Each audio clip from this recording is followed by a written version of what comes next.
tal, amigas y amigos de Voces Universitarias? Muchísimas gracias por estar con nosotros, como siempre, en esta sintonía y sobre todo que nos acompañen con los actores principales que hacen este programa de Voces Universitarias Televisión. Y bueno, como siempre nos encontramos enlazados en esta plataforma que ustedes ya conocen, que es Microsoft Teams. Y agradezco muchísimo a la doctora Magdalena Vázquez González que esté con nosotros pues, en este programa de Voces Universitarias, en un tema muy importante, conocedora ella y autora de varios libros de la Universidad de Quintana Roo. En este marco en el Día Mundial del Suelo, pues hubo un panel dedicado a la biodiversidad oculta del suelo, a la cual pues le doy pues, la bienvenida aquí a Voces Universitarias Televisión. Doctora, bienvenida. Muy buenas tardes. Muy buenos días, tardes. Pues muchísimas gracias. Para mí es un honor poder participar y sobre todo, pues que a través de este programa podamos llegar a muchísimas personas y pues hacerles conocer parte de nuestro trabajo en la universidad. Claro que sí, doctora, como siempre usted, pues investigando esto que es muy importante tanto para usted y como para nosotros ir conociendo, parte de este programa es también difundir el conocimiento que se genera en la Universidad de Quintana Roo y bueno, pues saber cómo fue, bueno, cuál fue el motivo de este panel en el marco del Día Mundial del Suelo y la biodiversidad oculta que hay en ella, o que hay en él más Bueno, bien. sí. El día 5 de diciembre se conmemora el Día Mundial del Suelo. El suelo, pues para la mayoría de nosotros simplemente significa pues por dónde caminamos, en dónde están construidas nuestras casas, nuestras escuelas, los edificios. Es la base de las selvas, de los bosques, de muchísimos ecosistemas. Pero ¿qué hay en el suelo? Pues no lo conocemos. Por eso se llama biodiversidad oculta, porque el suelo es el ambiente donde hay una enorme, una gran biodiversidad que todavía pues es desconocida, o sea, no está suficientemente estudiada, no sabemos las especies que hay, no sabemos las interacciones, entonces por eso se llama biodiversidad o se le llamó biodiversidad oculta en el suelo, pero ahí está. Doctora, ¿cuáles fueron los temas que abordaron estos investigadores? Entiendo que hay gente participante de la UNAM y también aquí de la Universidad de Quintana Roo, pero ¿cuáles fueron esos temas? Como usted lo conoce, no conocemos mucho a ciencia cierta qué hay aquí bajo nosotros, ¿no? Recorremos y hacemos de este espacio, bueno, pues donde, como usted lo comenta, caminamos, inclusive cuando vamos a lo mejor a algún lugar como el bosque, o inclusive, no sé, caminos a la playa, igual podemos encontrar cosas que pues a simple vista no se ven. Sí, bueno, en este panel participamos 4 investigadores, 2 de ellos son de la UNAM, de la Facultad de Ciencias, una persona más que es del Instituto Smithsonian, que trabaja en Panamá, en una de las reservas de Barro Colorado en Panamá, y pues su servidora, que trabajo aquí en la Universidad de Quintana Roo. Cada uno de nosotros habló pues un tema diferente. Uno de los participantes habló sobre las bacterias que están en el suelo y que son importantísimas porque gracias a las bacterias, pues la materia orgánica que va cayendo desde las hojas de los árboles, los troncos que van muriendo, los animales que mueren y que quedan en el suelo, cómo se empiezan a descomponer. Los primeros que empiezan a descomponer son bacterias. Otras bacterias ayudan a fijar a que esos nutrientes que se liberan cuando se descompone un organismo, que esos nutrientes como son el nitrógeno, el fósforo, calcio, potasio, puedan ser absorbidas por las plantas. Entonces las bacterias se unen, se asocian a las raíces y ayudan. Otros muchos organismos, entre ellos ácaros, colémbolos, hormigas, lombrices, larvas de insectos, pues también van a participar. O sea, en el suelo hay todo un mundo de microorganismos, como son las bacterias y los hongos microscópicos, algas también microscópicas, luego microartrópodos, que son animalitos con patas, como son los ácaros, los colémbolos, los sin pies, las lombrices, los nemátodos, y luego están las larvas de los insectos, que siempre van a estar en materia orgánica en descomposición, entonces, y van a pasar una parte de su vida en el suelo. Todos contribuyen a la degradación de la materia orgánica y que se liberen nutrientes, o sea, que esos nutrientes que la planta necesita para seguir creciendo estén libres, estén disponibles. Entonces, no solo hay una gran diversidad, sino hay una gran diversidad de aspectos ecológicos, o sea, relaciones del organismo con otro organismo y de esos organismos con las plantas y con todo el ecosistema. Y pues eso es lo que cada uno de nosotros, de los participantes, pues hablamos, yo de los ácaros, otra persona de las bacterias, otro investigador de los colémbolos y el investigador del Smithsonian habló sobre el estudio de los genes, del análisis moleculares y genéticos de las especies, por lo que es también muy importante pues conocer la especie, o sea, describir, que se tenga descrita la especie, para que luego esos datos que se están ahora estudiando, datos genéticos, pues puedan contribuir a ampliar el conocimiento de la especie. Excelente, doctora. Bueno, me ha dado gran parte así como de un bosquejo muy importante de, bueno, por qué es ahora sí necesario conocer la diversidad del suelo. ¿Por qué es tan relevante conocerlo, doctora? Sin duda alguna, bueno, hay muchos organismos, pero ¿cuál es la parte medular de esta importancia? Bueno, porque una vez que nosotros los conozcamos, o sea, que no solo sepamos qué especies, sino que sepamos cómo interactúan, pues los vamos a poder utilizar para mejorar el suelo, para mejorar las condiciones del suelo y también para mantener la fertilidad del suelo. Cuando un suelo es deforestado, cuando se corta o se tala la selva o el bosque, también estos organismos que estaban en el suelo, pues se pierden, porque ya no, o sea, ya no hay la razón de ser de que son las raíces de las plantas. Entonces, finalmente, estos organismos pues también van a desaparecer. ¿Qué sucede cuando se pierde la cobertura vegetal primero, con un incendio, con la tala? Posteriormente se pierde esa biodiversidad del suelo y el suelo que se va a mantener, pues ya no es un suelo fértil, sino que ese suelo se ha empobrecido y se vuelve un suelo árido o un suelo en el que ya no van a crecer más plantas porque hemos destruido lo que le daba vida. La biología del suelo es el conjunto de los organismos que están en el suelo, que no vemos, que no conocemos, pero que están interactuando, porque un ácaro para su sobrevivencia, pues necesita que existan otros organismos. Si el ácaro puede ser un ácaro depredador, ¿de qué se va a alimentar el ácaro depredador? De otro organismo. ¿De cuál? Bueno, no siempre sabemos exactamente de cuál. Puede ser que depreden nemátodos, entonces están ayudando al control de los nemátodos que pueden convertirse en una plaga de las plantas. Pero puede ser que se alimente de colémbolos, entonces estará ayudando a controlar la población de colémbolos.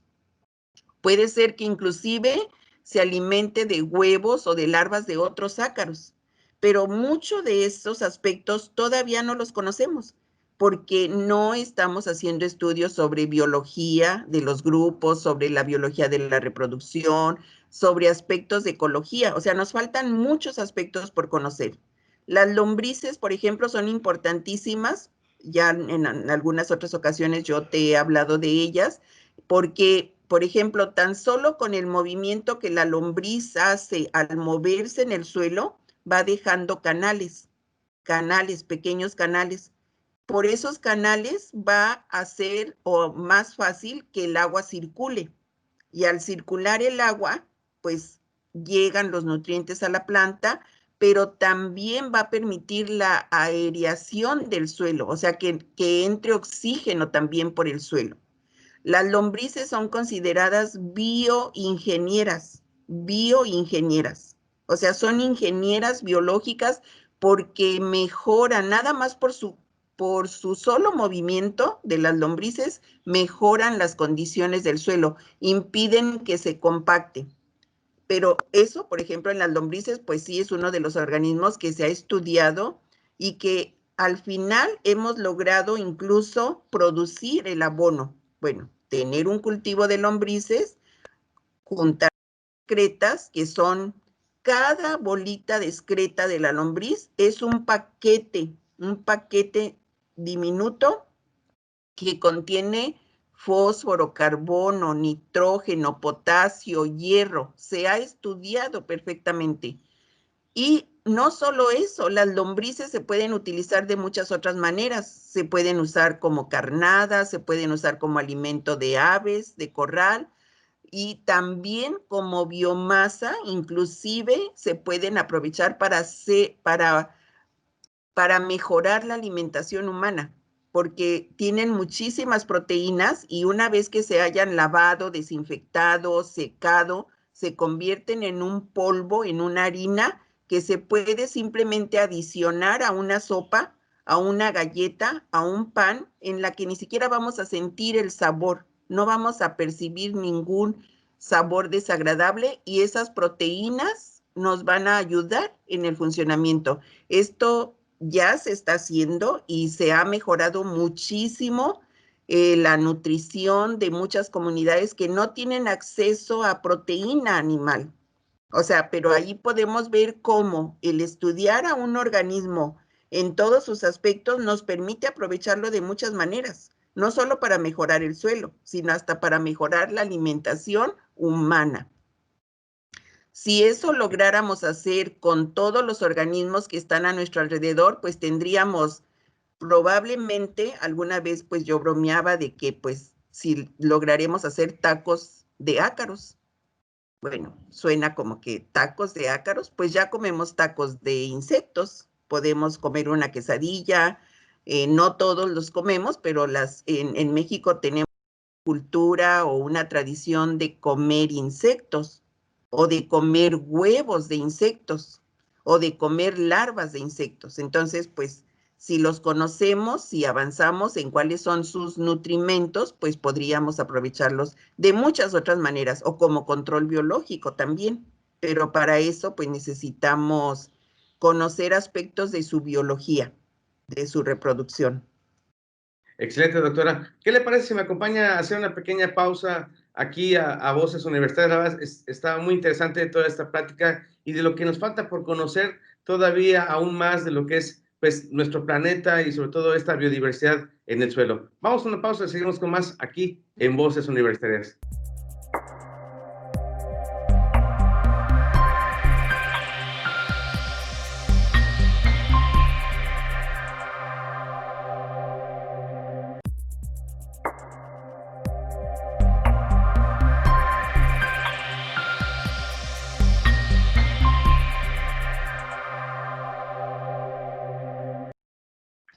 Muchísimas gracias, amigas y amigos de Voces Universitarias, por seguir con nosotros aquí en sintonía de este programa pues, universitario para llevar también a cabo pues, lo que es el conocimiento y transmitirles lo que se investiga aquí en la Universidad de Quintana Roo. Agradezco mucho a la doctora Magdalena Vázquez González que esté con nosotros aquí enlazados a través de esta plataforma que nos ha permitido trabajar a lo largo de este año que ha sido, pues bueno, pues un año distinto, pero que no se ha dejado de generar conocimiento y pues transmitirlo hacia ustedes, hacia nuestro público. Muchísimas gracias, doctora, por estar con nosotros. Y bueno, pues platicábamos en el bloque anterior de este aspecto del suelo y pues me gustaría que siguiera platicando, bueno, ¿qué hace falta por estudiar en el suelo? Es inmenso nuestro suelo, nuestra biodiversidad, inclusive no solo en México, en Brasil, en otras partes del mundo, pues seguramente también se estudian estos organismos, microorganismos que hay en el suelo. Y bueno, por ahí nada más un pequeño dato rapidito. Usted estuvo en Rusia haciendo también estudios y bajo la nieve también hay estos tipos de microorganismos. Pero bueno, le dejo a usted para que nos comente qué hace falta por estudiar del suelo, doctor. Adelante. Pues yo diría que nos hace falta muchísimo, muchísimo, y casi, pues muchos aspectos, casi todos, porque en el caso de los ácaros, que es del grupo de microartrópodos, que yo he venido estudiando desde hace, pues casi ya, no sé, 40 años, porque realmente mi tesis doctoral yo la hice una tesis que yo trabajé allá en Rusia, como tú dijiste, pues fue sobre la fauna del suelo y justamente pues allí me inicié en el estudio de los ácaros, de los colémbolos y bueno, el lugar donde colectábamos pues era un bosque en la región de Lvov, en Ucrania, y las colectas fueron durante un año con todo y nieve. Quitábamos la nieve, recogíamos la hojarasca, el suelo, que no estaba congelado porque la nieve protege y hace que bajo la nieve haya una más agradable para los organismos y la procesábamos. Desde entonces, pues yo no he dejado de estudiar, no cambié mi línea de investigación a lo largo de todos estos años, de mis años primeros en el CIB de Baja California Sur, posteriormente cuando vine aquí a la Universidad de Quintana Roo, he tenido la fortuna de poder continuar trabajando con estos temas gracias a proyectos que han sido aprobados y apoyados por CONACYT, por la CONABIO, por las fundaciones de CUMEX que me han otorgado becas y gracias también a esas becas pues he podido hacer estancias en Estados Unidos, en Brasil, en Rusia, volví a ir a Rusia recientemente y bueno, estas colaboraciones pues me han permitido continuar. Yo estudio principalmente los aspectos de taxonomía, o sea, cuáles son las especies que están y describo nuevas especies o especies que están, nuevos récords para los lugares donde he estudiado. En este último proyecto que estoy trabajando actualmente, que es solo un grupo de los ácaros del suelo que se llaman ácaros uropodina, que es un grupo pues muy interesante porque ellos son indicadores, están considerados como indicadores de suelos fértiles, porque solamente los vamos a encontrar en suelos donde hay mucha materia orgánica. ¿Qué es la materia orgánica? Pues es justamente el resultado de la descomposición de la hojarasca, de los troncos, de los animales que van muriendo, de las excretas. Por ejemplo, la excreta de ganado también se usa como abono, es materia orgánica. La excreta de otros animales, de chivos, de borregos, de las gallinas, inclusive también se usa para abonar. Entonces, en Brasil, pues estudiamos también la excreta de los capibaras, que son pues organismos muy característicos de la fauna de Brasil y pues que tampoco se ha estudiado mucho. Y con sorpresa nuestra, pues encontramos que en la excreta, en las excretas de los capibaras, que son animales de gran tamaño, que viven siempre en grupos, con un macho dominante y muchas hembras solamente forman como una especie de harem y sus crías, y viven siempre pues en donde hay cuerpos de agua, ríos, lagunas, porque parte de sus actividades la pasan en el agua, luego pues otras partes en tierra. Entonces, pues encontramos 3 familias que se mantenían constantes, o sea, 3 familias de ácaros que siempre estaban presentes en las excretas de los capibaras. ¿Cuál es la función entonces de estos ácaros? Si están siempre donde hay materia orgánica, ahí debe de estar su fuente de alimentación. O sea, ¿de qué se alimentan estos ácaros? ¿Cómo lo vamos a saber? Pues tenemos que hacer estudios en el laboratorio. Los estamos haciendo, o sea, mantenemos colonias de ácaros vivos en condiciones de laboratorio y los observamos en el microscopio. Tenemos videos grabados. En otra ocasión, si me invitas, podría hablar más específicamente de esto, pero estamos estudiando aspectos de la biología, o sea, cómo viven, cómo se alimentan, de qué se alimentan, cómo se reproducen, porque nosotros pensamos que los animalitos, pues nada más se encuentra un macho con una hembra y pues ya, se aparean. No, hay un cortejo, aunque nos cueste creerlo, entre los organismos así de pequeñitos hay un cortejo. ¿En qué consiste ese cortejo? Pues hay caricias o lo que nosotros pues llamaríamos, bueno, si no queremos llamarle caricias exactamente porque implica otra cosa, pues se tocan con las patas, se tocan con las antenas. Y las hembras no siempre aceptan al macho. Entonces, una vez que se aceptan, pues viene la transferencia del esperma, porque los organismos, no tienen estructuras para poder introducir el esperma, pero hay un paquetito, una bolsita de esperma que el macho le va a transferir a la hembra. Eso ya lo observamos en el laboratorio y va a ser parte de un artículo científico.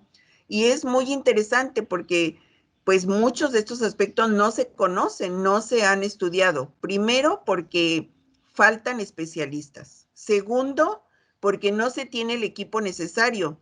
Y tercero, pues si no tenemos apoyos, no podemos tampoco tener estudiantes que nos estén apoyando en esto. Pero bueno, lo hemos hecho, hemos logrado filmar esa transferencia y esos aspectos pues van a contribuir de una manera muy significativa a el conocimiento de este grupo de ácaros. En eso es en lo que en este momento estamos trabajando y describiendo también nuevas especies que hemos encontrado en Brasil, que tiene una gran biodiversidad, en Belice, donde hemos también trabajado gracias a estudiantes de Belice que hicieron la carrera en manejo de recursos naturales. Entonces, ellos se enfocaron a estudiar la fauna de su país, pero también eso pues formó parte de nuestros proyectos y finalmente se hará la descripción de nuevas especies más la descripción de la transferencia del esperma